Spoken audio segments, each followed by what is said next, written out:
آپ جو اسلام آباد تشریف لے کے گئے اور آپ اسلامک آئیڈیالوجیکل کاؤنسل کے ممبر بھی ہیں، اسلامی نظریاتی کاؤنسل کے، ابھی رات ہی آپ نے لینڈ کیا، کس سلسلے میں آپ کا جانا ہوا اور کیا پیش رفت ہے اس سلسلے میں؟ بسم اللہ الرحمن الرحیم۔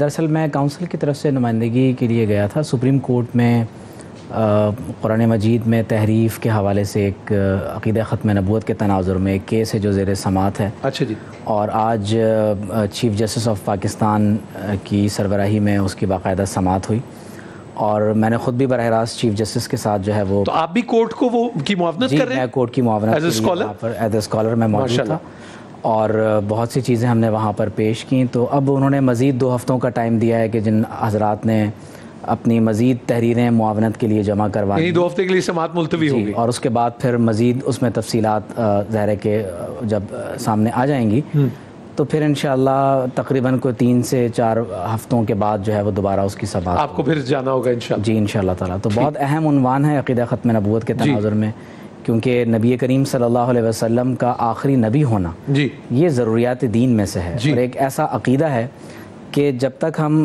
اس عقیدے کو اپنی نسلوں کے اندر منتقل اور ہماری ایمان کا حصہ، ہمارا ایمان ہے یہ یقینی طور پر، اور ظاہر ہے کہ قرآن مجید میں جو اللہ تعالیٰ نے ہمارے لیے ہدایت پوشیدہ رکھی ہوئی ہے وہ اس قدر ہمارے لیے اہمیت کی حامل ہے کہ قرآن کے بغیر تو ہم کچھ بھی نہیں ہیں۔ بالکل ٹھیک۔ اور اگر قرآن مجید میں کوئی شخص نعوذ باللہ من ذالک تحریف کا مرتکب ہوتا ہے اور اس کے ترجمے میں اس طرح کی تبدیلیاں کر دیتا ہے کہ جو شرعاً اور عقیدتاً کسی بھی صورت میں جائز نہیں ہیں، تو ظاہر ہے کہ اس سے پورا عالم اسلام جو ہے وہ مجروح ہوتا ہے۔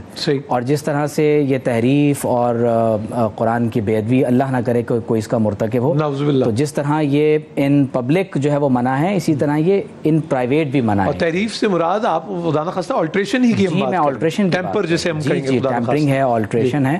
تو اگر نعوذ باللہ من ذالک وہ آیات مقدسہ جن میں حضور علیہ الصلوۃ والسلام کی ختم نبوت کے عقیدے کا ذکر ہے، اگر اسی سے کوئی نعوذ باللہ ختم نبوت کے عقیدے کا منکر ہو رہا ہو، تو یہ یقینی طور پر نہ صرف قرآن مجید کی اہانت کا ارتکاب ہے بلکہ یہ پورے اہل اسلام کے دلوں کو مجروح کرنے کے بھی مترادف ہے۔ بہت امپورٹنٹ یہ تو ایک کیس بہت ہی اہمیت کا حامل، اس کے اوپر تو کوئی دو رائے نہیں ہے۔ اور قرآن کریم کی جب یہ آیت آ گئی کہ وَمَا كَانَ مُحَمَّدٌ أَبَا أَحَدٍ مِّن رِّجَالِكُمْ وَلَٰكِن رَّسُولَ اللَّهِ وَخَاتَمَ النَّبِيِّينَ، محمد کچھ نہیں ہے، تمہارے مردوں میں سے کسی کے باپ نہیں ہے، بلکہ وہ صرف اللہ کے رسول ہیں اور خاتم النبیین، ان کے اوپر نبوت تمام ہو گئی ہے۔ اس کے اوپر کسی فرقے کا، کسی مسلک کا کوئی اختلاف نہیں ہے۔ اب اگر کسی کو گنجائش دینے کی کوشش کی جا رہی ہے تو پھر دیکھنا پڑے گا کہ ان کے ہاتھ کہاں سے ہیں، ان کے پیچھے سورسز کیا ہے جس کی وجہ سے اس کو گنجائش دینے کی کوشش کی جا رہی ہے، اور پھر ہمارے بعد میں آنے والی جو نسلیں ہیں ان کو پھر کیا دین پہنچایا جا رہا ہے اور اس کے بعد پھر کیا تبدیلی لانے کی کوشش۔ ڈاکٹر صاحب آپ بھی اس حوالے سے کچھ کہنا چاہتے ہیں؟ مجھے امام ابو حنیفہ کا ایک واقعہ یاد ہے کہ ان کے پاس کسی کو لائے اور انہوں نے کہا کہ